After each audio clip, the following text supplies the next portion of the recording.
Bonjour, monsieur Tournant. Bonjour, monsieur Lamergie. À l'heure où nous parlons, il joue là-bas. Alors là, il y a une petite pause entre deux matchs parce que la France vient d'obtenir son premier point. C'est la Coupe on Davis. va expliquer de quoi il se passe. Coupe Davis, de quoi il s'agit. premier tour à Tokyo, au Japon.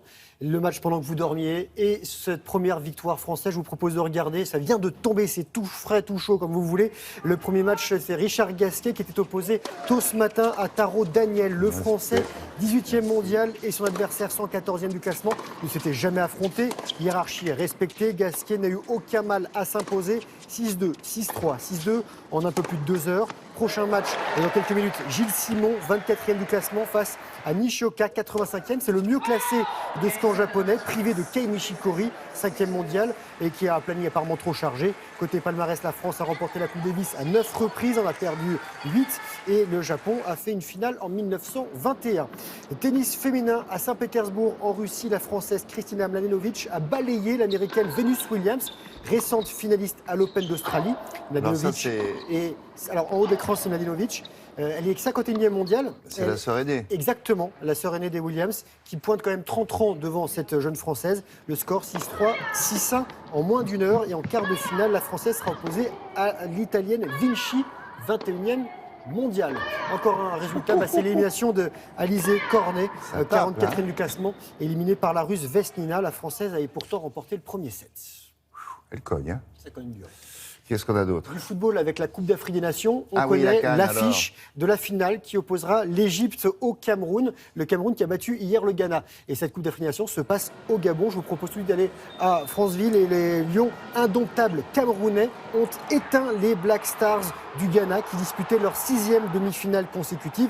Victoire 2-0, 2 buts en fin de match par Ngade Ngadjoui et Bassogog, voilà, je les ai bien prononcés. Le Cameroun a remporté cette compétition à 4 reprises, la dernière en 2002. Et Ils ont un entraîneur français. Il est belge. Ouais, leur adversaire en finale, l'Égypte a remporté 7 fois. Ça, c'est le tirage au sort des 8e de finale de la Coupe de France. C'était hier soir. Il y aura un choc entre Marseille et Monaco. Le PSG, double tenant du titre, jouera à Niort, club de Ligue 2. Bordeaux accueillera Lorient. Et les amateurs de Bergerac défieront Lille. Match les 28 février et 1er mars. On en reparlera sur France Télévisions, William.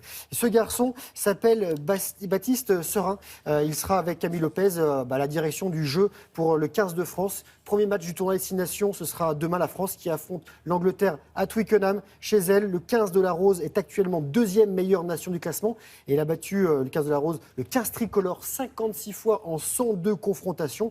L'an dernier, les Bleus s'étaient inclinés dans ce tournoi Destination face aux Anglais. Les Anglais qui ont remporté le tournoi et la France est arrivée avant-dernière. Voilà, ils vont matcher contre le vainqueur l'année dernière quand même. Exactement. Oui. Voilà. Ça se passe là-bas à Twickenham et ce sera sur France Télévisions, sur France 2.